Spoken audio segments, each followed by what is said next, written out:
बहू की झालर। सुबह से घर के कामों में लगी हूँ। एक पल भी बैठने की फुर्सत नहीं है। शरीर आराम चाह रहा है पर दिमाग और मन आराम करने ही नहीं दे रहा। एक तो डर लग रहा है कि आराम करने बैठ गई तो ससुराल वाले 10 ताने सुनाएंगे, और दूसरा बैठे बैठे बस अगले काम की रूपरेखा तैयार किए जा रहा है।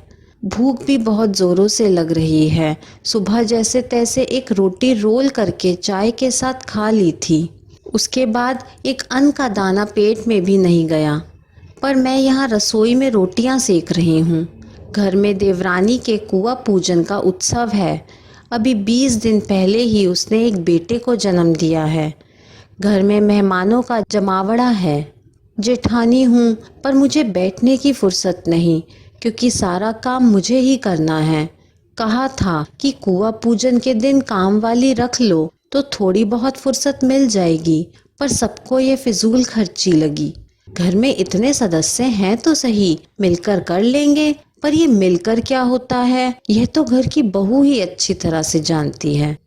फुर्सत तो सासू माँ और ननद को भी नहीं, क्योंकि उन्हें पता है कि बहू से किस तरह काम निकलवाना है। आखिरकार बैठी जरूर हैं, पर दिमाग भी तो काम कर ही रहा है उन लोगों का। जच्चा बच्चा का काम भी मुझे ही करना है। ऊपर से खुद की 2 साल की बेटी को भी संभालना है। उसे कोई संभाल ही नहीं रहा। उसमें भी मीन मेख निकालने में कोई बाज नहीं आ रहा। सुबह से कई बार तो वो रो चुकी है।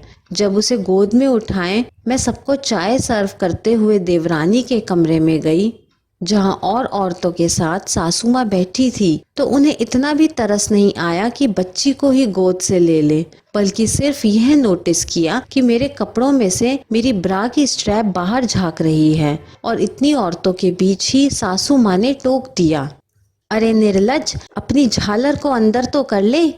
सुनकर औरतें जोर जोर से हंसने लगी। तब देवरानी ने ही इशारे से बताया कि मेरी ब्रा की स्ट्रैप बाहर दिख रही है, जिसे ठीक कर मैं दोबारा अपने काम में लग गई। गुस्सा तो बहुत आया, पर कुछ कह ना सकी। मदद तो कोई करा नहीं रहा था, ऊपर से ये रिश्तेदार।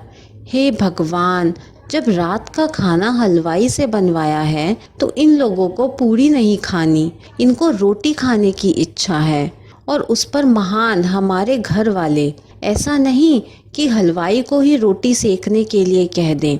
अरे उसका काम रुक जाएगा। रोटी तो बहू अंदर रसोई में बना लेगी। तो इन लोगों के लिए रोटी सेकने का काम कर रही हूँ। इतने में सासू माँ रसोई में शिल्पा शिल्पा आवाज़ देती हुई आई। अरे मैंने तो अपना नाम बताया ही नहीं।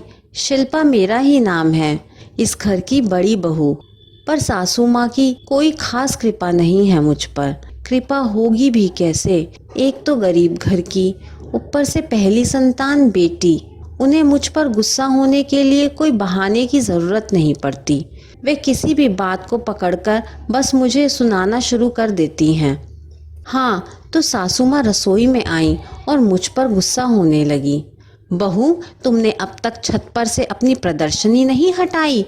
एक पल के लिए सुनकर मैं सकते में आ गई, क्योंकि सच कहूँ मुझे समझ ही नहीं आया कि वो कहना क्या चाहती हैं। जी मम्मी जी, मैं समझी नहीं। कैसी निर्लज्ज हो तुम।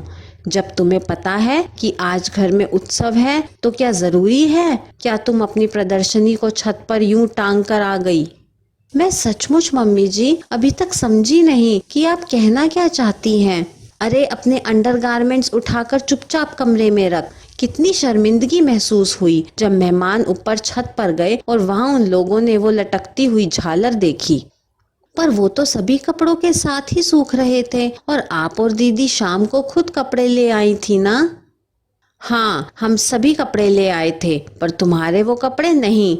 हम क्या तुम्हारे ये झालर उतारने के लिए हैं। कुछ तो शर्म कर, अपनी सास और ननद से ऐसे काम करवाओगी। तुम्हारी ननद ससुराल से क्या तुम्हारी झालर उतारने के लिए आई है।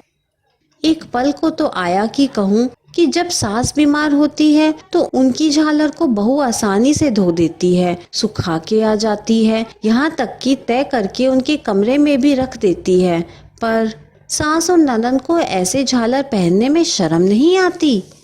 पर बहू की उनसे बहस करना मुझे ठीक नहीं लगा। मैं रोटी सेकती हुई गैस बंद कर ऊपर छत पर गई। देखा तो कुछ रिश्तेदार औरतें वहां खड़ी हुई थीं और मेरी तरफ देखकर ऐसी कुटिल मुस्कान बिखेर रही थी जैसे पता नहीं कौन सा जुर्म करके बैठी हूँ। मैंने चुपचाप अपने अंडरगारमेंट्स उठाए और अपने कमरे में ले आई। बुरा बहुत लगा पर चुप रही। खैर, राजी खुशी बाकी का प्रोग्राम हो गया। अधिकतर रिश्तेदार घर जा चुके थे, पर खास थे वो घर पर ही रुके थे। दूसरे दिन सुबह उठकर मैं फिर अपने काम में लग गई। दोपहर के खाने पीने के बाद मैं छत पर कपड़े लेने गई और कपड़े लेकर नीचे आ गई और सबके कपड़े तय कर अपनी अपनी जगह पर रख दिए। थोड़ी देर बाद में सासू माँ ने आवाज दी, शिल्पा, ओ शिल्पा। जी मम्मी जी।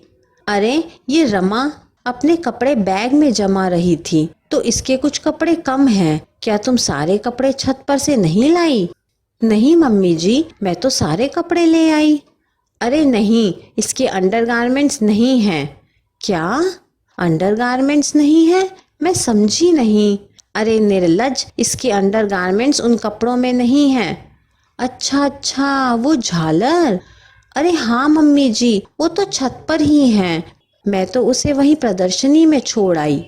सुनकर सासू माँ सकते में आ गई, जबकि पास बैठी और रिश्तेदार महिलाएं हैरानी से मेरी तरफ देखने लगी। बहू, कैसी निर्लज्जता से बात कर रही है तू? यही सिखाया है तेरे माँ बाप ने? मम्मी जी, माँ बाप नहीं, यह तो आपने ही कल सिखाया था। आप मेरे और कपड़े उतार कर ले आई, लेकिन मेरे अंडरगारमेंट्स वहीं छोड़कर आ गई क्योंकि आपको और दीदी को उसे उतारने में शर्म आ रही थी। बस मैंने भी वही किया है। औरत होकर आप औरत के साथ इस तरह से व्यवहार करते हो? आपके अंडरगारमेंट्स होते हैं और बहू के अंडरगारमेंट्स झालर बन जाते हैं। अंडरगारमेंट्स भी तो और कपड़ों की तरह ही होते हैं, फिर इस तरह का व्यवहार क्यों? सासू माँ से कुछ बोलते ना बना। इतने लोगों के सामने मैंने जवाब दे दिया था। बस वह मुझे गुस्से से घूरे जा रही थी, पर अब कोई फर्क नहीं पड़ता। मुझे पता था मैं तो वैसे भी निर्लज्ज कहलाती हूँ। ये कहानी आपको कैसी लगी मुझे कमेंट करके ज़रूर बताइए। कहानी पसंद आई हो तो लाइक, शेयर और चैनल को सब्सक्राइब करना ना भूलें। कहानी सुनने के लिए आपका बहुत बहुत धन्यवाद।